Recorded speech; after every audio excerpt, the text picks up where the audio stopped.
জীবনে প্রথম আসলাম। এটা হলো জ্যাকব টাওয়ার। রাতের চর ফ্যাশন।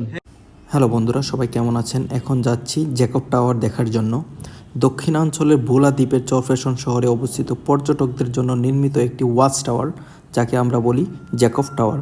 এখন এটার নাম পরিবর্তন করা হয়েছে, এটার নাম দেওয়া হয়েছে চরফ্যাশন টাওয়ার। এই টাওয়ার থেকে চারপাশে 100 কিলোমিটার এলাকা পর্যন্ত প্রাকৃতিক সৌন্দর্য উপভোগ করা যায়। এই টাওয়ারটি আইফেল টাওয়ারের আদলে নির্মিত করা হয়েছে। 16 তলা বিশিষ্ট এই টাওয়ার।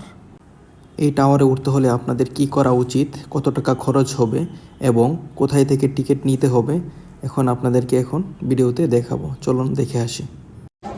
টাকা লাগবো একজনে 100 টাকা করে, বুঝছো? হ্যাঁ, পার পার্সন 100 টাকা করেই তো। 100 টাকা করে। আমরা কত তলা? 22 তলা, তাই না? না, 16 তলা। 16 তলায় যাবো। এখান থেকে আমরা টিকিট নিতে হবে। কি লিফট কি এখানে না? যাক, এখান থেকে আমরা পার পার্সন 100 টাকা করে টিকিট নিয়ে নিলাম। এখন হচ্ছে লিফটে যাওয়া লাগবে। টিকিট নিয়ে নিলাম তো পার পারসন 100 টাকা করে। আমরা 6 জন আছি। 6 জনে 500 টাকা রাখতে পারতো। এমনিই তো অনেক বেশি মনে হচ্ছে। তা আমরা সিঁড়ি দিয়ে হাঁটতেছি কেন? লিফট কই? Thank you. আবার নামার সময় 100 টাকা নিব। নামার সময় কিন্তু আবার টিকিট কাটতে হবে, বেরার সময়। নামার সময় কিন্তু টাকা দিব না, আর টাকা নাই। কোথায় যাচ্ছি? তো আমরা চলে আসলাম। এই যে দেখুন, মামা খুব ফিলে আছে। ও রে,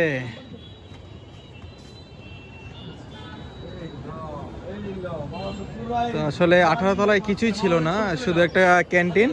তো এখানে মনে হচ্ছে আসলে পুরা চরফ্যাশন শহরটাকে সুন্দরভাবে দেখা যাচ্ছে। আসলে আমরা এখন 16 তলায় আসছি দেখার জন্য। দেখুন এখান থেকে কত সুন্দর দেখাচ্ছে। আসলে দিনের বেলা যদি আমরা আসতে পারতাম তাহলে আরও সুন্দর ভিউটা দেখাতে পারতাম।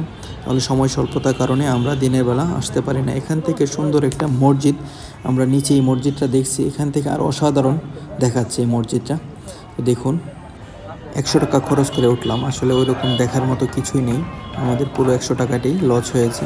তো আসলে খুব বাজে একটা এক্সপিরিয়েন্স নিলাম, 100 টাকা লস।